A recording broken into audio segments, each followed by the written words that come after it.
Hello everyone, nice to see you here. So another round of the European Team Championship has been played, and once again we will watch the game that Pal Balog played because it was a show as usual. This time his opponent was Lukas Kremer, a very solid 6-dan from Germany, and as you will see in this game, quite a resourceful fighter. So Lukas is black and Pal is white, and we can immediately see his style, because after black approaches here, it's quite common to answer with the Keima, but Pal's quote is that real men play up, so he plays on the 4th line. It's of course possible, black peeps, and white plays Tenuki, gets pincered, and now again, kind of in Pal's style, he played this 2-space jump, trying to reduce this area. I assume that black could answer here, and we would push and most probably steal this corner. But black preferred to play Tenuki and kind of put pressure on these 2 stones, but they are not that important to white, so he can afford to continue with his initial move and also split black. Black jumped, which is the blue move, and Pal started to freestyle a little bit, played this Ogema. But with all of the attachment and peeps, it's difficult to cut this shape, so this move makes perfect sense. But after having it analyzed with Katago, I must agree there is a maybe better move than this one. Because after this one, black can play this cut, which is a problem since after the jump here, this ladder is no longer working for white. So it's a bit difficult to handle. And if you like challenges, you can allow this cut maybe. But the nice move white could have played is this bump. It doesn't feel nice to bump into your opponent, usually it helps him more than it helps you. But in this case, after this peep, the shape is a bit broken for black. Like normally you would extend, but then this Hane, it's a problem. Like you are quite under pressure here. And even if white plays soft and lets you live, he managed to squeeze you in center, so I assume people would be satisfied with such a variation as white. So, okay, so black could play down, but then he doesn't really have eyes. It's also not good. And if you go directly to the corner, then this attachment is a problem, because you lose the corner big time and you still aren't alive locally here. You would need to add some moves. So yeah, this looks like quite a resourceful move. But okay, why not here? I mean, this move looks fancy, I like it. But black cuts, and now what to do? So normally you would just cut and extend, right? But in this situation, if black extends, it's a problem, because if you play from this side, you just die here. So you play from here, but then these 2 are captures, and in this variation the peep is working perfectly. You can argue that you can maybe cut here, but still overall the result, like black settled very easily, like nothing to complain. So this is not really possible. So Katago was saying you should peep here, and if he answers you can somehow squeeze, but maybe he will not connect, and it's very obscure variations. So let's just check what Pal played. He played this Hane from the outside, and it leads to a sacrificing sequence that to my eye looks fairly fine. So he pushed and pushed, and now if black kept extending, white can just connect somehow, and these 2 would be in danger. And also there is still some minor agi in this area, so this is risky. So black cuts, but that's exactly what was white's plan, that he will manage to play this Hane on the head of 2 stones and extend and somehow sacrifice this guy. So yeah, it's a fine sequence. According to Katago, it's like 4 points better for black. So still, you know, quite even game. Now black played Tenuki instead of cutting here, and he approached the bottom left corner. So normally you would just play this Kakari, right, the Keima one, so the natural one, but if you get pincered here, maybe this territory is going to be quite efficient. So I guess that was Lukas' logic, because he approached one line further, and it's a better move than this approach, so very well estimated by Lucas. But I would have loved if black actually cut here, because I would be curious on white's answer. I'm pretty sure 15 years ago Paru would just sacrifice it without thinking. But recently his Go has become a bit more, or a bit less naive and more practical. So I wonder if he would have went for this sacrifice still, because in Kata Go the best move would be to fight. And play this one, and there will be some complicated follow-up.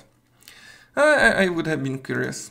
So because of the Tenuki, white managed to come back here, and a new fight kind of began. So this is now the situation.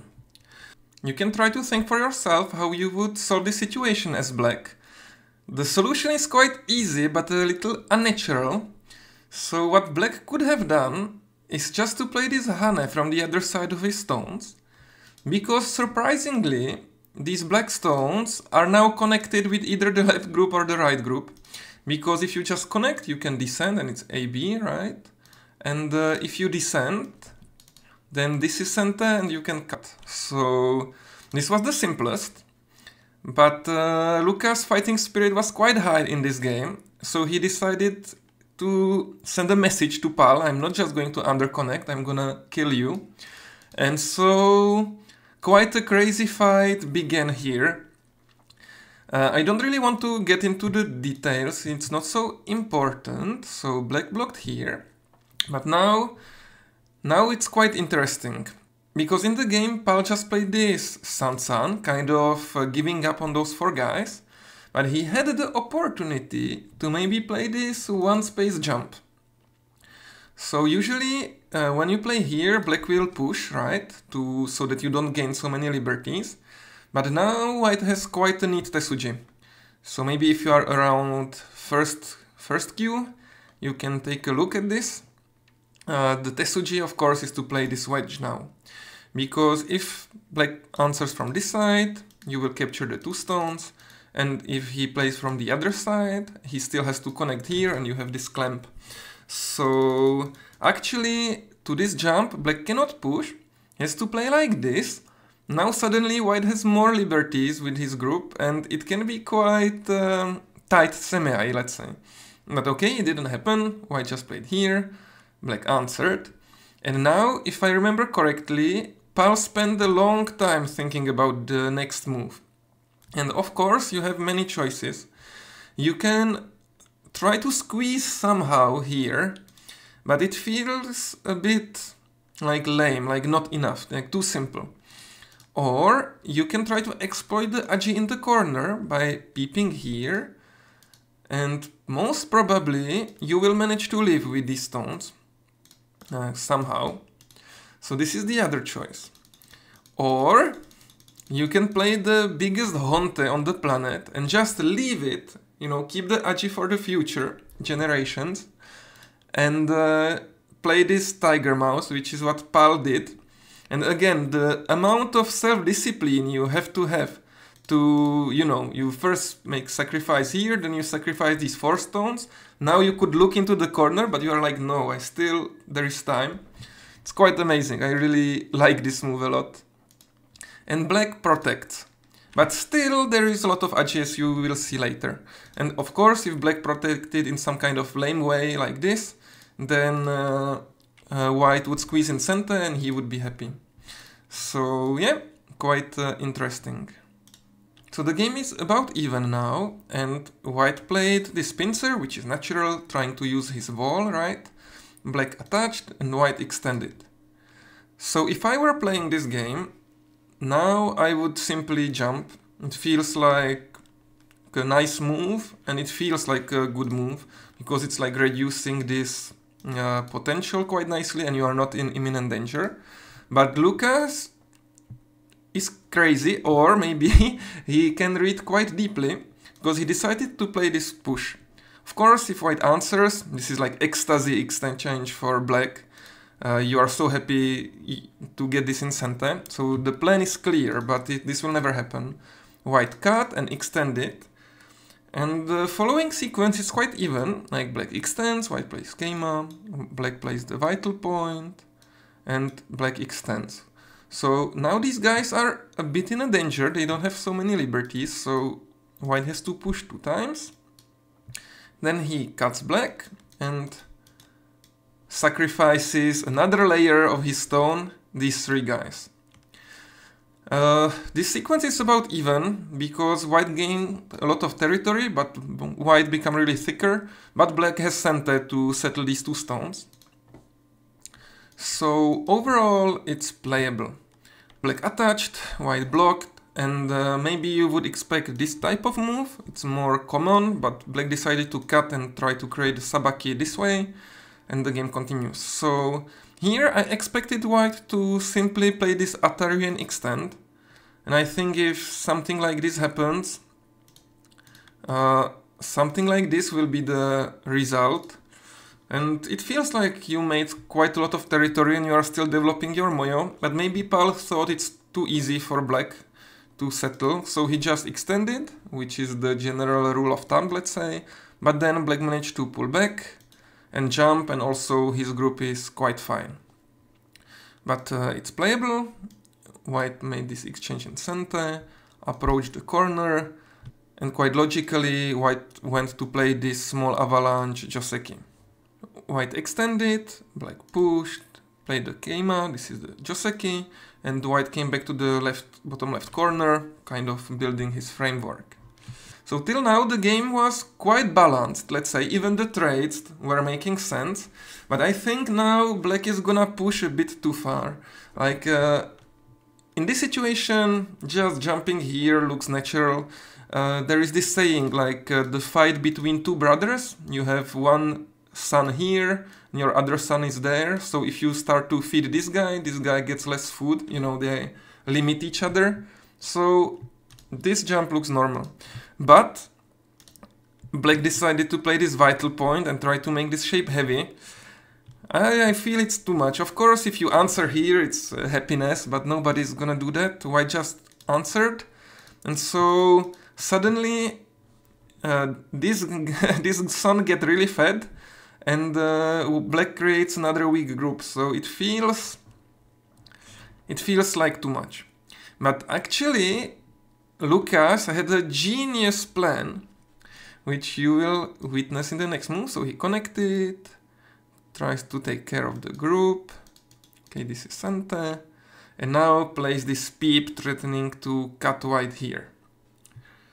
So if you cut my wall that is living on both sides, it's not really scary, so white answered. And then black played quite the incredible move. I'm pretty sure nobody would think about it normally. He played this push to guarantee for 100% that this Atari will be Sente one day.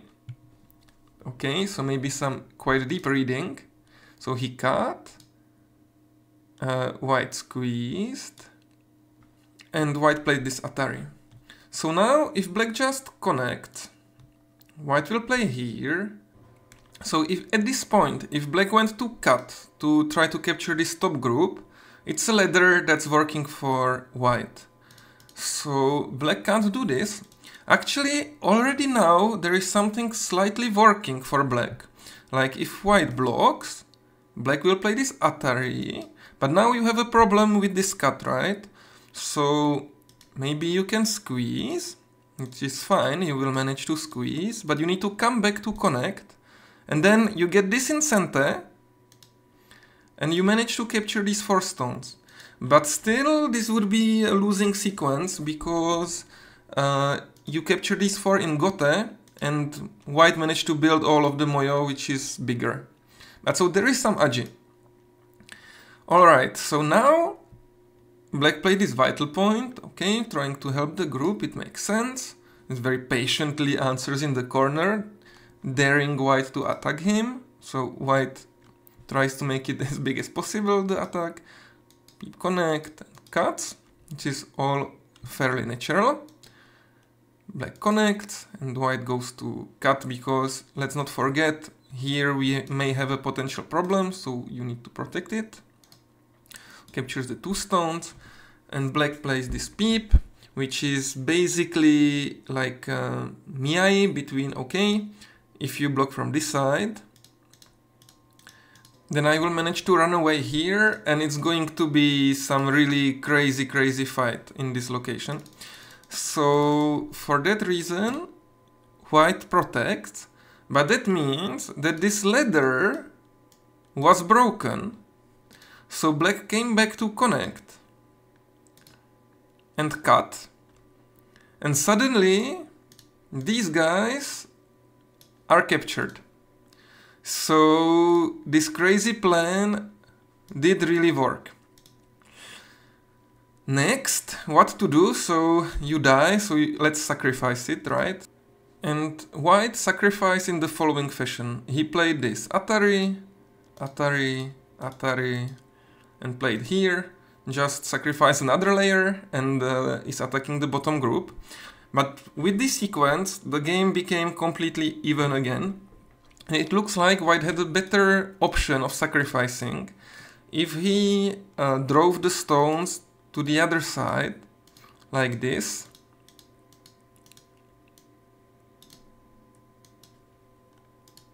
So this is all center.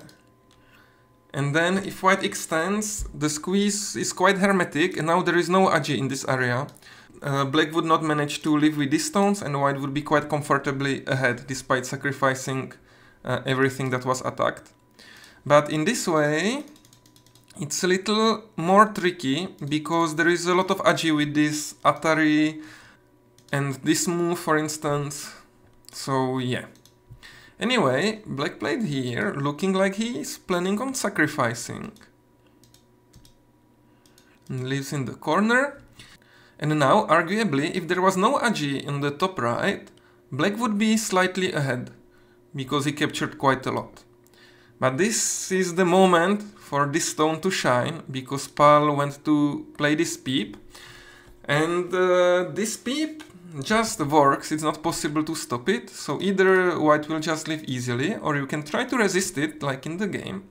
Okay? But after this, white can push, play this Atari, play here to add some liberties, and extend. So this is almost the first sequence. So then what to do? You have to kind of save this Tetris shape, so you play this Atari, but white can extend, and you cannot capture these 2 stones, because if you tried, white would block, then push, and then block, and he would basically live in center with all of this. So yeah, that would be a royal success, right? So black has to capture, but then white can just take these stones, and he basically resurrected these guys, because now they are underconnected. It's not possible to split. So this was a very good sequence for Pal, and it was not possible to stop by black. Unless, to this push, black had the variation to play here, which I believe, you know, also Biomi problems, it's a bit scary. Probably he wasn't sure if he wouldn't die here, because then this group has much less liberties. But according to my Katago, the sequence would pan out exactly the same as before. So basically like this. But taking this liberty is super important, because you can play here, play this Atari, here, and black would manage to compensate this loss by sacrificing another part of white's wall, and this would again be a half-point game. And unfortunately, black didn't see it, so of course this is a huge success for white, and he's now like ahead by 20 points. And black's only choice is to somehow do something in this area. White pushes, black tries to help these guys, and now I think most of us average players would just block this tiger mouse, and if black cut, maybe we would find the resources to just sacrifice the stone because it's a fake eye, and suddenly, like, this group doesn't have enough space to make 2 eyes here, so this should be working fairly easily for white. But if you are as strong as Pal, you know that this is not the time to block here, you have to do something before. And that's to cut in the corner on the Sansan. Because strong players ask questions, and this is a question. If you play from this side, I disconnect this stone in center. So I'm happy, hippo. And if you play from this side, then later, if I extend and play here, then this one is center also. So Pal correctly asked this question, Black answered. But this is the moment he should have stopped speaking to the group. Because if you play here now, this exchange you can do later. Maybe he was afraid of some variation like this, I'm not sure. Because white would be connected and it seems like it's working fairly easily for white. But for some reason, white decided to extend. But black can ignore this move and connect here. Now, if you play in the corner, your stones would get captured, so white needs to submit and connect.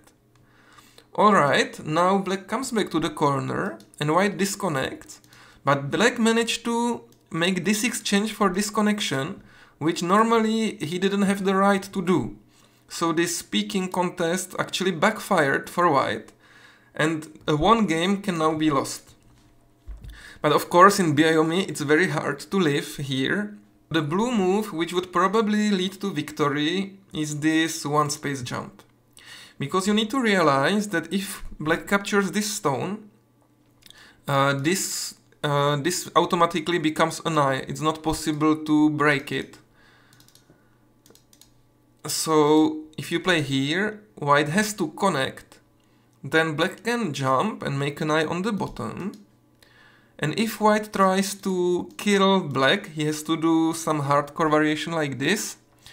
But there is so much agi in this area, like this is center for capturing these two, and then you can play, I guess, like this, and if you connect, then it's already alive or something. It seems like this move was just working. Unfortunately for Lucas, he didn't find this move, and he played this vital point, which also looks cool, but this double honey is destroying the ice quite effectively in the area. This was not really a success, so black tries to cut here and complicate the situation, but white plays this kind of key point, because if black answers, then there is no more agi with this group at all, right? These black stones are dead. So yeah, he just wants to make this exchange and I guess finish the game off in this fashion. So black ignores it, lets the corner die, and so eventually black was successful in destroying white's Moyo. But since the corner died, it's too much. So overall the result is favorable for white. He's ahead by about 15 points and now it's no chance to lose the game. So they played for a while. At the end black perhaps misread this cut, or maybe he was just trying to get any point possible. So this fighting game ended here with this move. Pal won this time by resignation. So I think it was pretty cool game. I really loved this move, even though I think Katago will say it's slack, but you feel the power from it. So yeah, that's it for today. I hope you enjoyed the video and see you later.